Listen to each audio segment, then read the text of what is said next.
बड़ी खबर पाकिस्तान से आ रही है। पाकिस्तान सेना प्रमुख और पाकिस्तान के प्रधानमंत्री शहबाज शरीफ के बीच हाई लेवल बैठक हुई है और बताया जा रहा है कि बैठक को लेकर दावा यह किया गया है कि दोनों ने मिलकर इमरान खान की हत्या का प्लान बनाया। और इतना ही नहीं, दावा तो यहां तक किया गया कि इमरान खान की मौत के लिए आईएसआई चीफ को भी जिम्मेदार ठहराया और उसे हटा दिया गया। यानी शहबाज एक तीर से दो शिकार करने की प्लानिंग में हैं।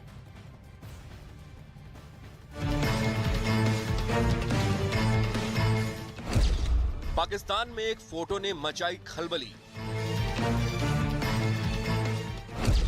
एक मुलाकात से खौफ में इमरान खान।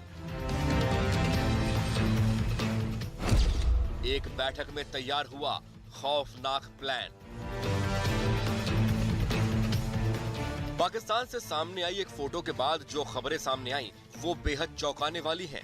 पाकिस्तान के रिटायर्ड मेजर ने पाकिस्तान के प्रधानमंत्री शहबाज शरीफ और पाकिस्तान सेना जनरल असीम मुनीर की मुलाकात की फोटो सामने आने के बाद जो दावा किया उसने इमरान खान की नींद उड़ा दी है। दावा तो यहाँ तक किया जा रहा है कि पाकिस्तान के एक रिटायर्ड मेजर के दावे के बाद काले जादू के लिए कुख्यात बुशरा बेगम के बंगले पर अंधेरे का काला साया छा गया है। मुलाकात के बाद बुशरा इतनी खौफ में है कि अपने तंत्र मंत्र को भूल गई हैं। पाकिस्तान के एक रिटायर्ड मेजर आदिल राजा ने दावा किया है कि इमरान खान को मारने का नया प्लान तैयार हो गया है। आदिल राजा ने कहा है कि जनरल असीम मुनीर ने इमरान खान को मारने के नया प्लान को मंजूरी दे दी है। अगर दावे पर यकीन करें तो इमरान के पास अब बस गिनती के ही दिन बचे हैं। ऐसे में इमरान खान के पास एक ही विकल्प बचा है, वो अपना देश छोड़कर मुशर्रफ और नवाज शरीफ की तरह दूसरे देश में भाग जाएं।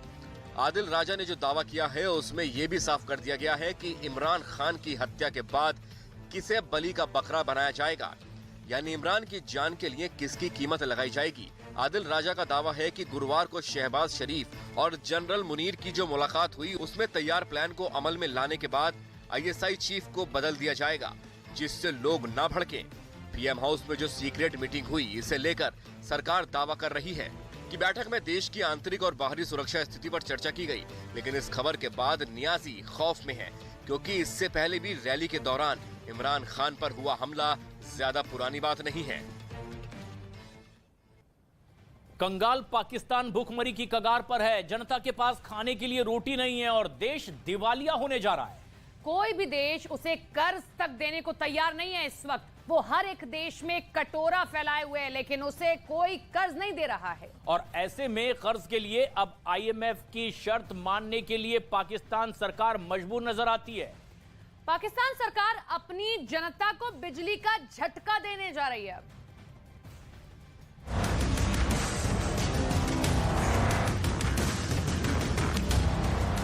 पाकिस्तान की जनता को एक और झटका।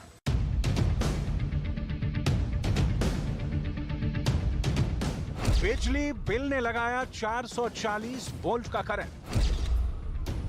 पाकिस्तान की शहबाज सरकार ने एक ऐसा फैसला लिया जिससे वहां की बेहाल जनता को महंगाई का और तेज करंट लगने जा रहा है। पाकिस्तान सरकार आईएमएफ के सामने घुटने टेकते हुए वहां बिजली और महंगी करने जा रही है, जिसकी मार पहले से ही भूख और तंगहाली से जूझ रही जनता पर पड़नी तय है। क्योंकि पाकिस्तान की जनता की जेब पूरी तरह से खाली हो चुकी है। वहां महंगाई की वजह से लोगों को जरूरी सामान के लिए ज्यादा पैसे खर्च करने पड़ रहे हैं, जबकि बेरोजगारी ने कोड़ में खास का काम किया है। ऐसे में शहबाज शरीफ अपनी ही जनता को बिजली का करंट लगाकर मारने पर तुल गए हैं। पाकिस्तान की मीडिया के मुताबिक शहबाज सरकार ने बिजली पर 3.5 पाकिस्तानी रुपए प्रति यूनिट का सरचार्ज लगा दिया है। मतलब ये कि वहां की जनता को अब बिजली की हर यूनिट पर 3.5 पाकिस्तानी रुपए ज्यादा देने होंगे, क्योंकि ऐसा करके ही उसे आईएमएफ से कर्ज मिल सकता है। हालांकि पाकिस्तान में बिजली पर यह सरचार्ज जुलाई के महीने से लागू होगा, लेकिन अगर ऐसा हो गया तो कराची के लोगों का तो जीना दुश्वार हो जाएगा, क्योंकि पाकिस्तान की सरकार कराची में पहले ही बिजली के दाम बढ़ा चुकी है, जबकि उसने अप्रैल और मई के महीने में 6 पाकिस्तानी रुपए प्रति यूनिट की दर से फिर बढ़ोतरी का फैसला किया है। यानी इतनी बड़ी बढ़ोतरी के बाद कराची के लोगों को सरचार्ज भी चुकाना होगा। इस बीच वहां के सिंध प्रांत में एक अनोखा प्रदर्शन देखने को मिला। वहां दूल्हा दुल्हन के साथ सड़क से गुजर रही बारात ने शहबाज सरकार के खिलाफ नारे लगाए। गैस महंगो, बिजली महंगी, जनता के इसी गुस्से को देखते हुए आईएमएफ से पिटा पाकिस्तान अमेरिका की शरण में पहुंच गया। पाकिस्तान के वित्त मंत्री ने अमेरिका के उप वित्त मंत्री से फोन पर बात की, जिसमें उन्होंने शर्तें पूरी करने का हवाला देते हुए आईएमएफ को समझाने की गुहार लगाई। एक तरफ पाकिस्तान के आर्थिक हालात बिगड़ते जा रहे हैं और देश की मुद्रा गिरती जा रही है। कोई भी देश कर्ज देने को तैयार नहीं है। दूसरी तरफ मुल्क के वित्त मंत्री परिस्थितियों के सुधार की तरफ बढ़ने का दावा कर रहे हैं।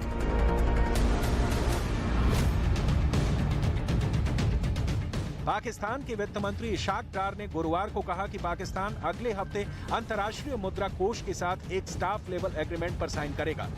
क्योंकि आईएमएफ से बातचीत अपने अंतिम चरण में है, उनका ये बयान तब आया है जब पाकिस्तानी रुपया डॉलर के मुकाबले 285.09 के ऐतिहासिक निचले स्तर पर पहुंच गया है।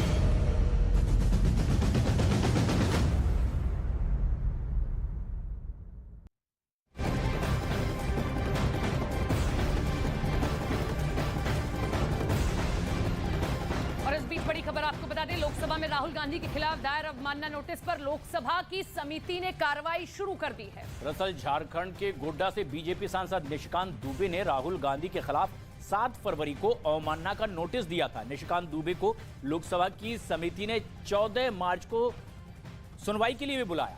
नोटिस में राहुल गांधी पर आरोप लगा है कि उन्होंने राष्ट्रपति के अभिभाषण पर धन्यवाद प्रस्ताव में अपमानजनक, भ्रामक, गैर संसदीय और तथ्यहीन आरोप लगाए हैं। भारत सहयोगी अमिताभ सिन्हा इस वक्त फोन लाइन पर मौजूद हैं। अमिताभ, अब जबकि सुनवाई के लिए बुला लिया गया है, क्या अहम बातें कही गई है इस नोटिस के जरिए? और ये आपत्तिजनक जी निशिकांत दुबे को बुलाया गया है। 14 तारीख को वो विशेषाधिकार हनन का प्रस्ताव जो उन्होंने दिया था उसको लेकर इफेक्ट कमेटी के सामने जाएंगे और उनसे जो उनके सदस्य की पूछताछ करेंगे। निशिकांत दुबे का यही कहना है कि राहुल गांधी ने जो तथ्यहीन और बेबुनियाद आरोप लगाए थे प्रधानमंत्री के खिलाफ राष्ट्रपति के अभिभाषण के धन्यवाद प्रस्ताव के दौरान, उसको सदन के कार्य से उसको हटाया जाए, उसको एक्सपंज किया जाए। और राहुल गांधी के कई बयान उस दिन के लोकसभा के रिकॉर्ड से हटा दिया गया था, लेकिन कई चीजें ऐसी हैं जो बची हुई हैं। ऐसे में राहुल गांधी पर आरोप लगा था, प्रिविलेज का नोटिस दिया गया था और अब उस पर कार्रवाई शुरू हो रही है। यानी लोकसभा सचिवालय इस बात को लेकर सख्त है कि सदन के अंदर ऐसी बयानबाजी न की जाए जो तथ्यहीन हो। चलिए, बहुत बहुत शुक्रिया अमिताभ जी आपका जुड़ने के लिए, तमाम जानकारी साझा करने के लिए।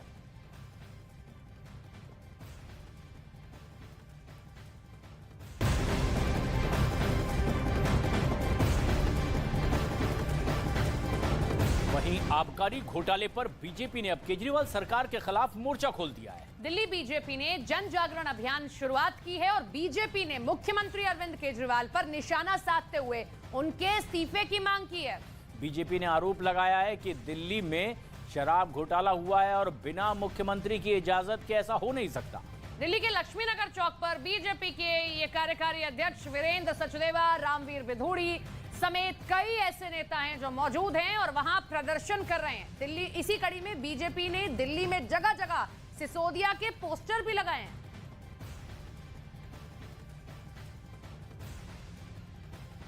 मौजूद है दिल्ली के लक्ष्मीनगर में